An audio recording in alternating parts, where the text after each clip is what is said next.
Now, lots of guys are streaming their gameplay these days on sites like Twitch TV so they can capture their epic, awesome gaming moments. As you can see, I'm having some pretty epic, awesome gaming moments in the second level of Peggle Deluxe. So I'm going to show you guys a piece of hardware. This is the Avermedia Rec Central Live Gamer HD that makes that whole process easier and more enjoyable.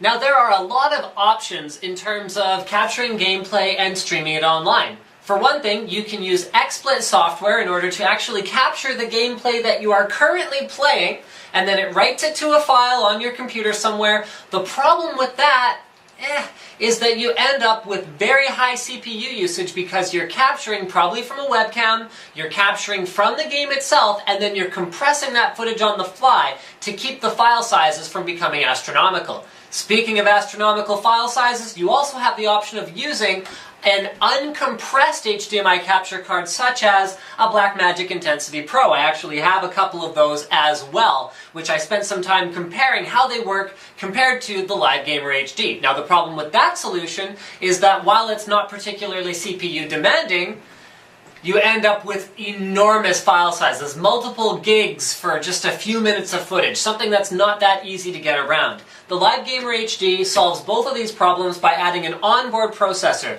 The onboard processor means that you don't see a hit to your gaming performance because of the high CPU usage, and you get manageable file sizes because it is encoding the media on the fly.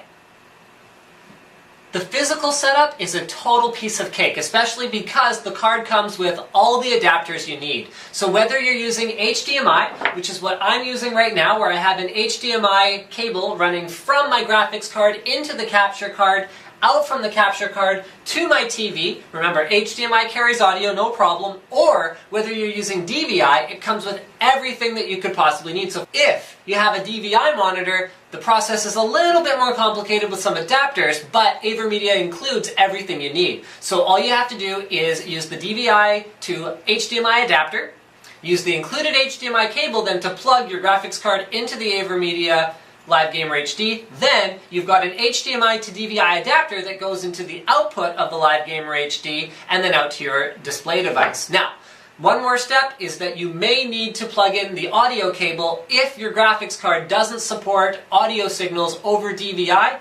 That makes sure your audio is going to be synced and it'll be passed through to your capture card.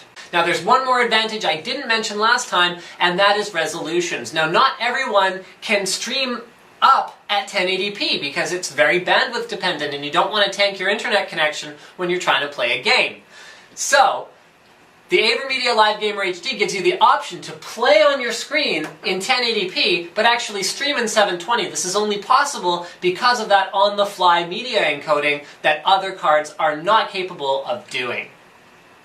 The Rec Central software is very easy to use and offers a ton of different options. So there are setup wizards for capturing, that is, taking gameplay that you're in the middle of and just capturing it to the local PC. So there's pro, newbie, and amateur settings. The amateur button is the biggest, and I think the reason for that is it's suitable for 95% of users. Once you're ready to capture, you press the ready button, and then all you have to do, once the software is primed, it disappears into the corner of the screen when you're in the middle of an intense moment in your game, like say for example, you're about to make that final shot. You think you're going to get the rest of the orange pegs, but you're not sure. You can press the button and either capture a glorious moment or not capture a glorious moment. You can tell it's recording because the LEDs start breathing.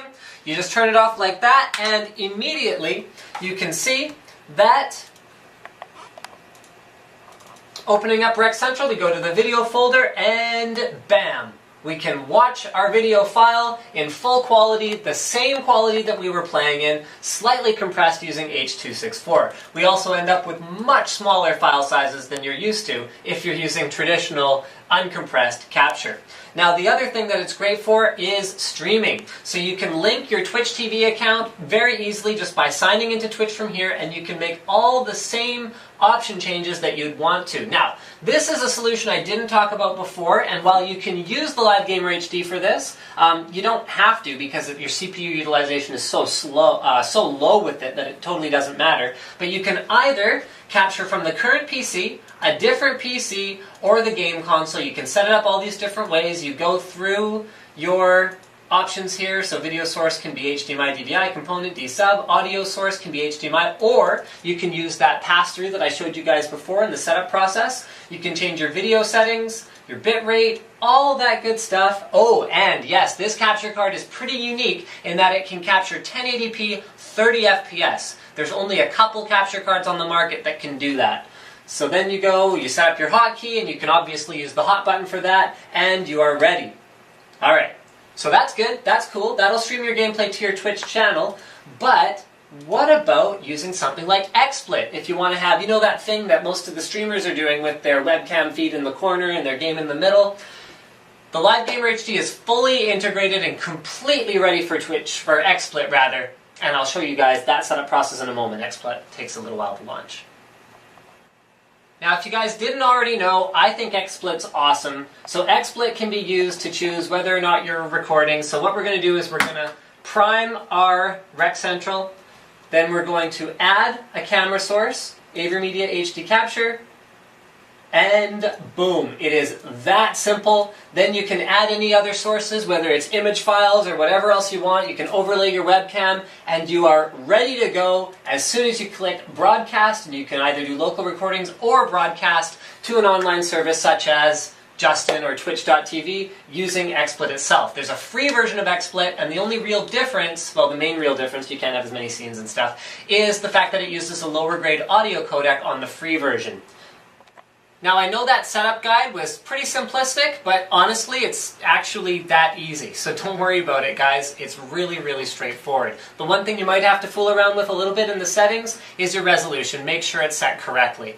In conclusion, it is a very flexible setup. You can capture from the local PC, another PC, or even a game console and stream your games and do whatever you want with them using Rec Central or using XSplit. So again, more flexibility, very low overhead on the CPU side.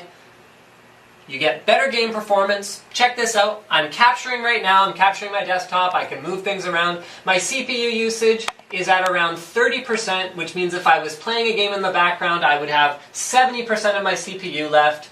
Yeah, see, it went away. There you go. To actually play the game. And last but not least, guys, this is not a solution for ripping Blu-rays or other HD content. So, if there's HDCP protection on the content, this won't work, but for anything else, including recording whatever you want to do, using it as a screen recorder even, this is a fantastic solution. Thank you for checking out this NCIX Tech Tips episode on the Avermedia Rec Central Live Gamer HD. I hope you guys have enjoyed it, and I hope you see the use in a cool product such as this. Oh, last but not least, you can even capture from things like HD camcorders and whatnot if you use a long HDMI cable, which is actually what I'm using it for.